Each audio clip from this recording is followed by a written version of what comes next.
Let's start with cover 3 here. Got this little diagram, be able to show us the strengths and the weaknesses of what's going on here. So again, here's cover 3. Cover 3, 3 defenders deep. 1, 2, 3. And all it is the deep third. And so the strengths of this defense is really the box area. So this is the box usually described from usually the interior players. So what this means is you can usually get 8 guys in the box. This strong safety is kind of a tweener guy. So he can come down and be a force contained player in the run game. So those are the strengths of it. The weaknesses, pass-wise, are really the seams. This little seams area right here. So what you see a lot of teams do, like the logo for the QB school, is you're trying to run seam routes up into these seams. And really what that means is you're trying to put a 2-on-1 on defenders. So you want to be able to create as many 2-on-1s as possible. And usually the first 2-on-1 is on that free safety. So you want to stretch this free safety. And depending on where the ball is, very rarely, especially in the pro game, is it not on a hash. So right here, this diagram is a little skewed. So depending on where this player plays, does he play over the ball? Does he play over the field? So what I mean by that is if the ball was on the left hash, would the free safety be right there, or would he be lined up on the ball? If he lines up over the ball, you already know that you're going to have more space to that field seam. Another weakness of cover 3 is this is a balanced formation. So what I mean by that is 2 and 2 receivers. If you go 3-by-1, so let's eliminate this guy.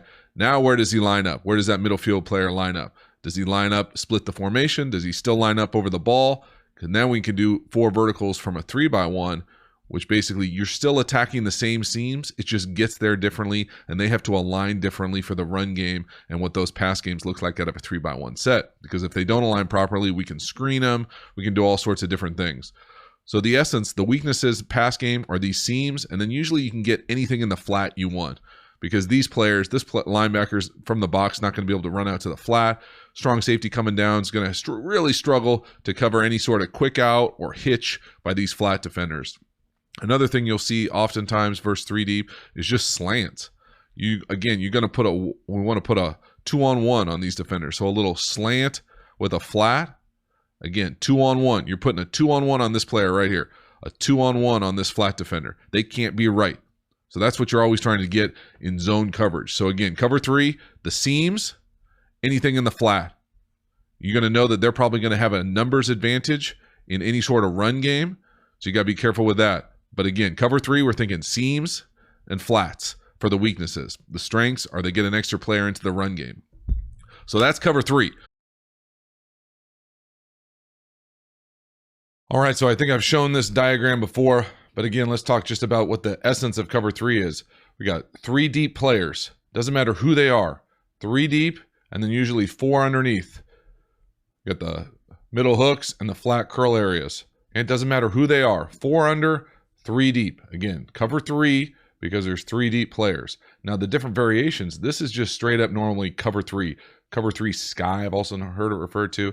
What I mean by that is it's usually based on what these safeties do. So if they're giving you a quarters look right here, this free safety's over here, this strong safety's back here, and they rotate down, where now the strong safety is coming down. That's just cover 3, straight up, normally cover 3 strong, rotation to the strong side. So that's just 3 or 3 sky, because it's a strong safety. Now, if it was to be 3 weak, which is usually the opposite of this, so the strong safety would be to the middle, the free safety would be down, and then these linebackers would rotate their responsibilities. And that's usually 4 or cover 4, I've heard it referred to before, or 3 weak. So those are the 2 main variations. So it depends on what safety is in the middle of the field and then what safety is in the flat curl area. The other element that's usually used in long yardages, again, so we're paying attention to the shell that's created by these 2 safeties. So let's assume that they line up like this normally. Give you a quarters look, equal across the board, so you can't tell who's going to the middle of the field. If they rotate where the free safety goes to the middle of the field, but the linebacker comes out to the flat curl area and the strong safety comes down into the middle hook area, this is called 3 buzz. So we have 3 sky, which is this. We got 3 weak, which is the free safety back and the strong safety to the middle. And then we have buzz coverage where the strong safety and linebacker basically switch responsibilities. So 3 buzz is usually used in longer yardage situations. So 3rd and super long, where you get this free safety coming down from the heavens and able to run out here, take away all these little hooks, slants, short posts right here. Then the other variation that we'll see sometimes is 3 cloud. So 3 cloud, and what that means is basically that this cloud linebacker or cloud corner, excuse me, is going to be now playing the flat curl area. So again, we'll see those 2 safeties. Here's a free safety, strong safety. Normally cover 3, the strong safety's coming down and the corner's going back to the outside third. But in cloud, you just rotate. Cloud usually refers to the corner coming down, rolled corner. So instead of the corner being back here into the deep third, he's now the flat curl player. So they just rotate responsibilities. This is a way you see this played a lot to the field or to the wide side sometimes to be able to take away any sort of flat route. It's another way to kind of double a wide receiver, kind of like on the low. So instead of straight up doubling him, you can roll to a wide receiver that's a dominant player, and basically you get 2 players in that same area to be able to force a big-time receiver to have to deal with 2 guys. You can also get 33 double cloud. Well, the other thing is I know I've talked about it on the show before, but if you add a second digit, so 3 and a 3, that just means sub personnel. So right here you see a nickel in. This should be 33 coverage. So again, get this 3 right here, so 33 coverage, and you get double cloud. So you get this corners back, corners rolled up on both sides, corners rolled up on both sides, and then you get this nickel or another safety DB type back to be able to take away that other outside third. So it doesn't really matter. That's the thing about the variations of cover 3 for me is it doesn't really matter who's the deep third players. There's 3 people deep. Now, yes, it makes it a lot harder if they're running 33 double cloud.